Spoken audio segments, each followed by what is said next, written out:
네, 안녕하세요. 저번 시간에 이어서 MSDS 12번째 내용에 대해서 살펴보도록 하겠습니다. 12번째는 환경에 미치는 영향입니다. 저번과 마찬가지로 대부분 자료 없음이나 해당 없음으로 적는 사례가 많은데, 이 환경에 미치는 영향은 이제 누출이나 노출이 됐을 때 환경에 어떻게 영향을 미치는지, 수생 생태계에는 어떤 영향을 미치는지, 옛날에 낙동강에 페놀이 누출이 돼서 그 낙동강 전 수역에 어, 오염 사태가 일어났었습니다. 그때 이제 어떠한 독성 작용이 있는지 그런 것들에 대한 내용이 되겠습니다. 급성 독성은 입 또는 피부를 통해서 1회 또는 24시간 이내에 수회로 나누어 투여하거나 호흡기를 통해서 4시간 동안 흡입하였을 때 유해한 환경을 일으키는 영향을 일으키는 이제 물질이 되겠습니다. 어, 이게 이제 뭐 독작용 중에 킬로그램당 몇 미리그램이냐로 따져서 보통 나타내는데, 보통 레살도스라고 해요. 그 LD50 값을 나타냅니다. 그래서 이렇게 동물을 이용을 해서 실험을 할 때에는 동물 체중당 몇 미리그램을 먹였을 때 또는 투여를 하였을 때, 뭐 경피 투여도 할 수 있고요. 또 복강내 투여도 할 수 있습니다. 또는 이제 존대를 이용을 해서 어, 강제로 위에다 이렇게 넣을 수도 있습니다. 그래서 그랬을 때 어떤 영향이 미치는지에 대한 그런 평가를 해서 그 실험 개체수의 반이 치사하는 농도를 레살도스의 LD50이라고 해요. 그래서 그때 미리그램이 몇 미리그램이었는지를 이제 계산할 수가 있습니다. 또는 이것이 환경에 이렇게 들어가게 되면 환경 영향으로 레살 콘센트레이션 해요. 그 LC라고 이렇게 얘기하는데, 이것도 마찬가지로 거기 수생 생태계에 살고 있는 물고기, 뭐 제구라 피쉬라든가 또는 잉어라든가를 가지고 실험을 했더니 그 개체수의 50%가 죽는 치사하는 농도를 LC50이라고 얘기를 합니다. 레드나 이럴 때는 LT, 투여를 했을 때는 그렇게 하고요. 피부 부식 또는 자극성은 접촉 시 피부를 조직을 파괴하거나 자극을 일으키는 물질이 되겠고요. 눈에 들어갔을 때 손상이나 시력 저하 또는 실명, 특히 얼마 전에 문제가 됐던 메탄올 증기에 의해서 실명된 사례가 세계 최초로 보고가 됐습니다. 그래서 큰 사회적인 문제를 일으켰는데, 이러한 눈에 대한 손상, 그리고 과민성 피부, 그다음 피부 과민성, 발암성, 이런 것들이 이제 문제가 되겠습니다. 오른쪽에 보시면 이제 발암성을 우리나라에서 나타낼 때는 1A, 1B, 2 이렇게 나타내고 있어요. 1A는 사람에게 발암성이 확실하게 증거를 가지고 있는 것들을 1A라고 이렇게 화학물질명 옆에 기술을 하고요. 그다음에 1B라고 이렇게 하는 경우는 동물에게 발암성이 있는 물질인 경우 1B, 그리고 E라고 이렇게 되어 있는 경우는 발암성이 의심되는 물질이다 이렇게 보시면 됩니다. 이런 기호가 없을 경우에는 발암성이 없다 이렇게 보시면 되겠어요. 생식 독성 또는 변이원성, 이것도 마찬가지로 1A, 1B, 2 이렇게 나타냅니다. 그래서 자손에게 유전될 수 있는 생식 세포의 돌연변이를 일으킬 수 있는 물질, 이걸 최기성이라고 하는데 이런 것들이 되겠고요. 생식 독성 또는 그 생식 기능이나 생식 능력, 태자, 발생, 발육에 유해한 영향을 미치는 대표적인 것이 2브로모프로판 같은 경우가 되겠습니다. 여기에는 이제 특이하게 수유 독성, 이게 이제 유선우를 통해 가지고 아기에게 이렇게 전달이 되는 그런 물질은 수유 독성 이렇게 쓰도록 이렇게 되어 있습니다. 그 다음에 이제 독성 물질이 들어오게 되면 타겟 오간이 있는데 이것을 표적 장기라고 합니다. 그래서 전신 독성을 일으키는 물질, 일회 노출, 또 반복 노출, 그다음에 이너레이션에 함플한 그러한 케미칼인 경우는 흡인 유해성 이렇게 나타내고 있고요. 액체나 고체 화학 물질이 이 이불 또는 코를 통해서 직접적으로 고토로 인해서 또는 호흡기관 안에 이렇게 들어오게 돼서 폐 손상이나 사망 같은 심각한 급성 작용을 일으키는 것들, 그다음에 수생 환경에 의한 유해성 이러한 것들을 기록하도록 이렇게 되어 있습니다. 어, 이러한 자료들이 있음에도 불구하고 자료 없음이나 해당 없음을 적게 되면 문제가 되겠습니다. 그 다음에 이제 13번째로 MSDS 주요 항목별 세부 기재 사항 중에 기재 시 주의 사항이 있습니다. 그 중에 폐기물 종류에는 폐기물 관리법에 의해서 종류를 구분을 해놨는데 폐산이나 폐알칼리 이 액체 상태인 경우에는 폐기 방법은 중화 처리를 하게 되겠습니다. 그래서 중화, 산화, 환원 반응을 이용을 해서 응집이라든가 침전, 여과, 탈수 방법으로 처리를 하시오 이렇게 써 있고 증발, 농축 방법으로 처리하시오 또는 분리, 증류, 추출, 여과 방법으로 정제 처리하시오 이렇게 폐기 방법을 기록하도록 되어 있습니다. 폐산이나 폐알칼리가 고체 상태인 경우에는 지정 폐기물을 매립할 수 있는 관리형 매립 시설, 이 차수 시설, 물을 방지하는 및 침출수 처리 시설, 나오는 물을 이제 처리하는 시설에 지장을 초래하지 않도록 하여서 매립하시오 이렇게 되어 있고요.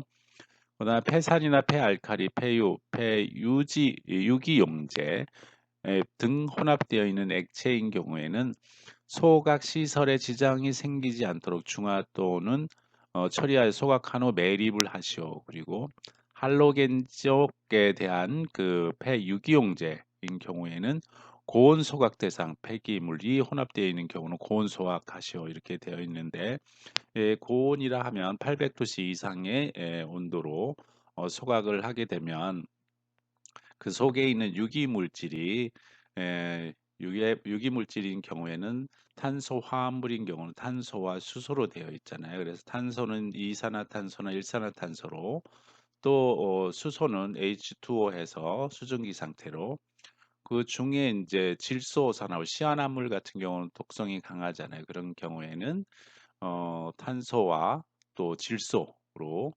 일산화탄소, 이산화탄소와 질소로 이렇게 고온으로 되어 있는 경우에는 완전히 이 독성이 없는 물질로 거의 대부분 처리를 할 수가 있습니다. 그래서 고온으로 소각하도록 되어 있습니다. 폐유 액체 상태인 경우에는 기름과 물을 분리해서 기름 성분을 소각하시오. 또는 분리한 후 남은 물을 수질 오염 방지 시설에서 처리하시오. 뭐 이렇게 구체적으로 써 있고요. 폐유가 고체 상태인 경우에는 소각하거나 안정화 처리를 하라 이렇게 폐기 방법을 기록하도록 되어 있습니다.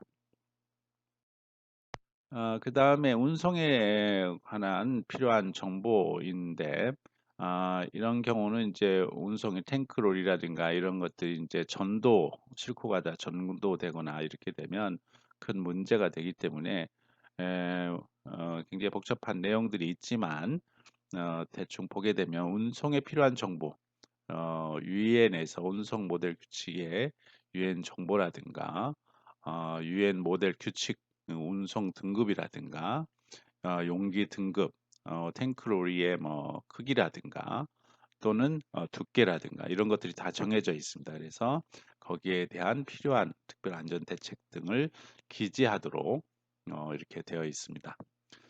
특히 이제 국제 해상 위험물 코드에 의해서 해양 오염 물질 여부에 대해서도 기재하도록 이렇게 되어 있습니다.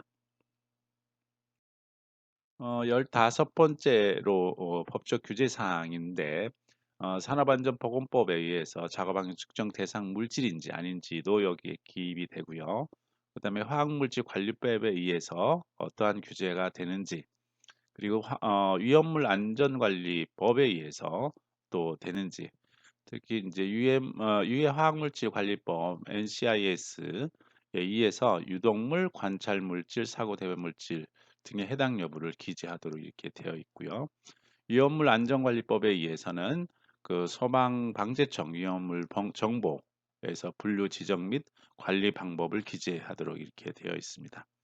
아까 보았던 그 폐기물 관리법에 의한 규제는 어떻게 이 물질은 어떻게 되고 있는지 그리고 외국 법에 의해서는 어떻게 규제가 되어 있는지에 대해서 상세히 기재를 하도록 이렇게 되어 있습니다.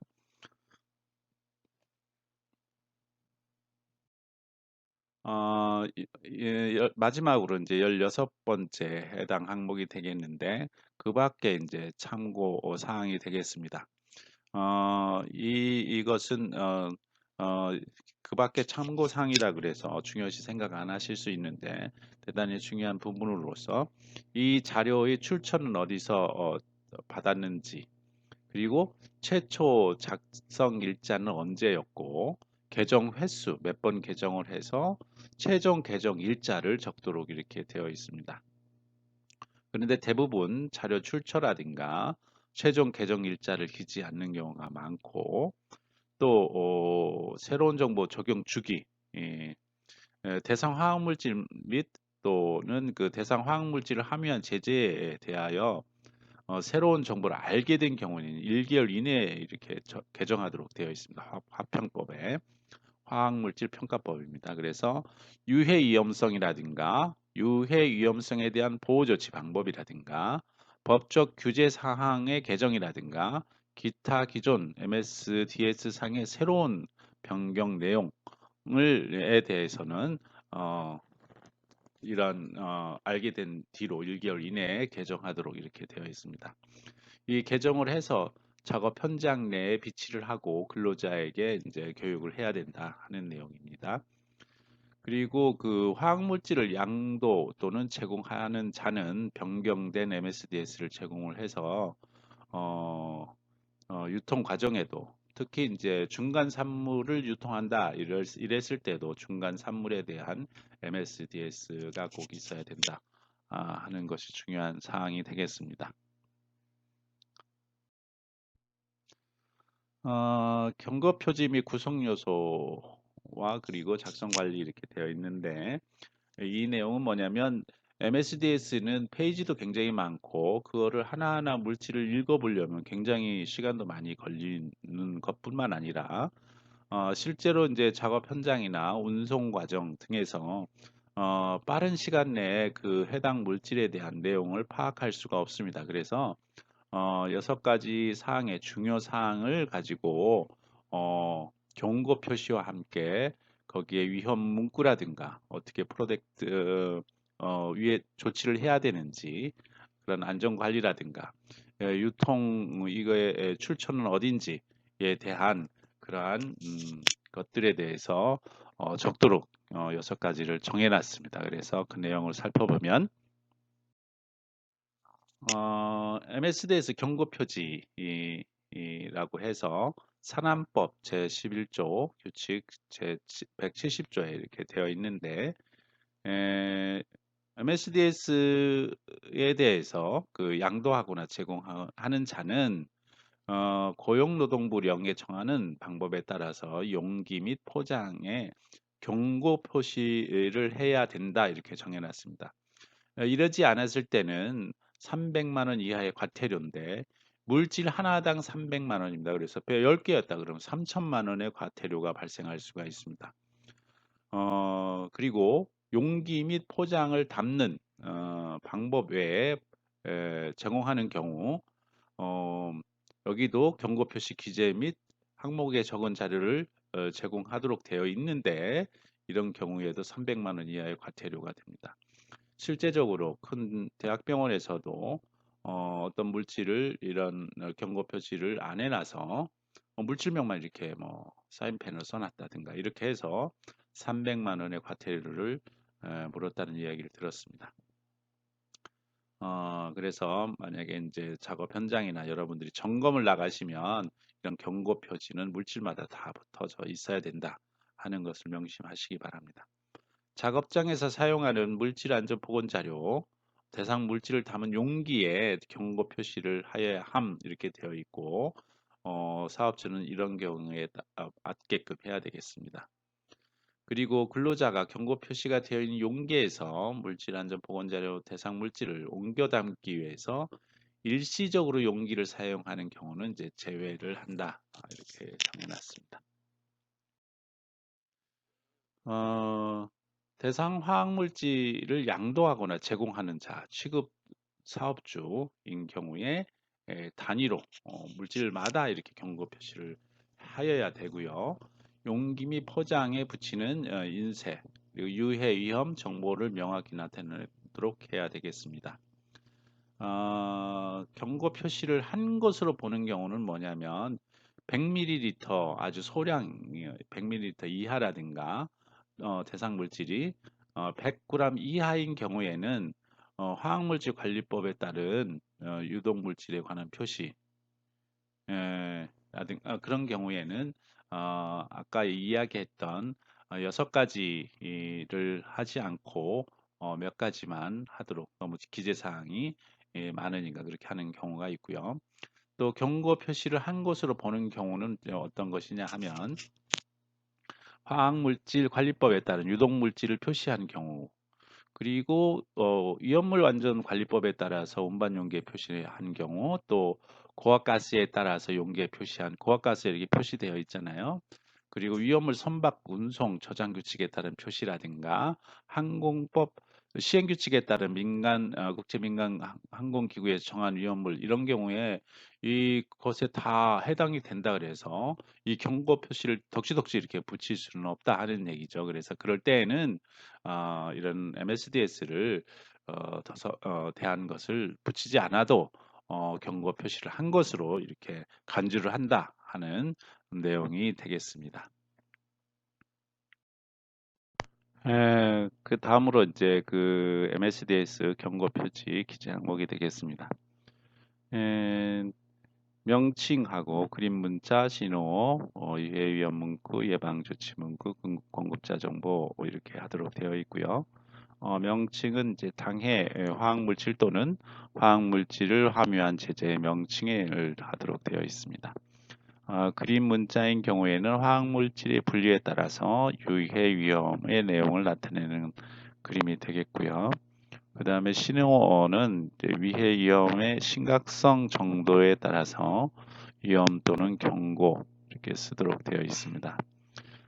위해 위험 문구는 화학물질의 분류에 따라서 위험을 알리는 문구를 쓰도록 되어 있는데 코드로 이렇게 물질마다 정해져 있는데 보통 P 코드로 H 코드로 되어 있습니다. 하자드의 이제 약자로 그다음에 예방 조치 문구는 이제 프리벤티브에서 P 코드로 되어 있는데 화학 물질에 노출되거나 부적절한 저장, 취급 등으로 발생하는 위해 또는 위험 방지하기 위하여 알려주는 주요 사항을 코드로 되어 있습니다. 그래서 그 P 코드를 물질마다 정해져 있는 것을 골라서 기재하도록 되어 있고요. 산업안전공단에 가서 홈페이지에서 찾아서 이러한 경고 표지 문구를 찾아서 바로 출력도 할 수가 있겠습니다. 그리고 공급자 정보는 이제 화학물질 또는 화학물질에 함유한 제재의 제조자 또는 공급자의 이름 및 전화번호 등을 적도록 이렇게 되어 있습니다. 다음은 이제 예시입니다. 그래서 벤젠은 굉장히 반함성이 있고 유독한 물질이죠. 이런 경우는 이제 방향적 화학물이라고 이렇게 되어 있는데 벤젠은 이제 불이 잘 붙습니다. 그래서 인화성 물질 표시가 이렇게 왼쪽에 첫 번째 그림처럼 되어 있고요. 두 번째 그림은 사람 모양이고 가슴에 이제 폐에 자극성이 있는 암을 일으킨다 하는 표시가 되어 있고요. 그 다음에 자극성이 있다는 표시인 느낌표와 또 수생생태계 나무와 물고기 이제 죽은 모양 이렇게 있는 거 있죠. 그래서 네 개의 이제 신호를 나타내는 그림 문자가 되어 있고요. 그 다음에 신호어는 이제 위험한 물질이니까 위험이라고 되어 있고 유해 위험 문구로는 그림이 4개이면 4개가 이제 적혀지게끔 되어 있습니다. 그래서 고이나 성액체 또는 증기 암을 일으키는 거 표시되어 있고요. 또 자극성이 있다 그래서 눈에 심한 자극을 일으키면 되어 있고요. 그다음에 삼키면 유해함 이렇게 쓰면 안 됩니다. 여기에는 환경에 이제 유해함 이렇게 써 있어야 되는데 제가 예시로 안 된다 하는 내용을 이제 알려드리기 위해서 잘못된 내용을 일부러 나타낸 것입니다. 그다음에 이제 예방 조치 문구라고 해서 용기를 단단히 밀폐하시오. 열 스파크 화염과 같은 점화원으로부터 격리하시오. 그리고 금연 정전기 방지 조치를 하시오. 이렇게 되어 있지요. 이 밖에도 굉장히 많은 문구가 이렇게 들어가 있습니다. 대응은 이제 노출 또는 누출 우려가 있는 경우에 의학적 주의 조언을 받으시오. 삼켰을 때는 어떻게 해야 되고 또 눈에 접촉 시 15분간 물로 조심히 씻어내시오. 가능하면 콘택트 렌즈를 제거하시오. 뭐 이런 내용들이 되어 있고요. 저장, 환기가 잘 되는 곳에 밀봉, 폐기는 이제 명시된 규정에 따라서 하시오. 이 밖에도 굉장히 많이 있겠죠. 그래서 다 쓸 수 없는 경우에는 또 중요한 사항을 또 읽어야 될 경우에는 당구장 표시를 하시고 이 밖에 중요한 사항에 대해서는 MSDS를 확인하시오. 이렇게 써놓으시면 되겠습니다. 그리고 공급자 정보로는 아까 얘기했듯이 무슨 화학, 경기도 과천시 주소 쓰고 사업주 이름 알고 있으면 쓰시고 또 전화번호 기재를 하시면 되겠습니다. 다음은 이제 포장 용기의 경고 표시가 되겠습니다. 500에서 200리터인 경우에는 법적으로 그림에서 제일 왼쪽이죠. 300cm 스퀘어 이상의 규격으로 출력을 해서 붙여라 하는 내용이 되겠습니다. 용량이 5리터 이하인 경우에는 상하 면적을 제외해서 5% 이상 하도록 되어 있고요. 이거보다 이제 용량이 더 작은 100ml 이하인 경우 이거를 붙이기가 힘들잖아요. 그럴 때는 신호 그리고 그림 문자 위험 표시 이 정도 해서 붙이도록 이렇게 제외로 된 규정도 있습니다. 여기 보시면은 그에 대한 내용으로 인해서 신나했고 위험 문구 위험하고 예방 조치 제조자 간략하게 붙여놓은 예시가 되겠습니다. 오늘은 여기까지 MSDS 위험 문구 포착에 대한 내용까지 하셨습니다. 긴 시간 동안 수고 많으셨습니다. 이것으로 마치도록 하겠습니다.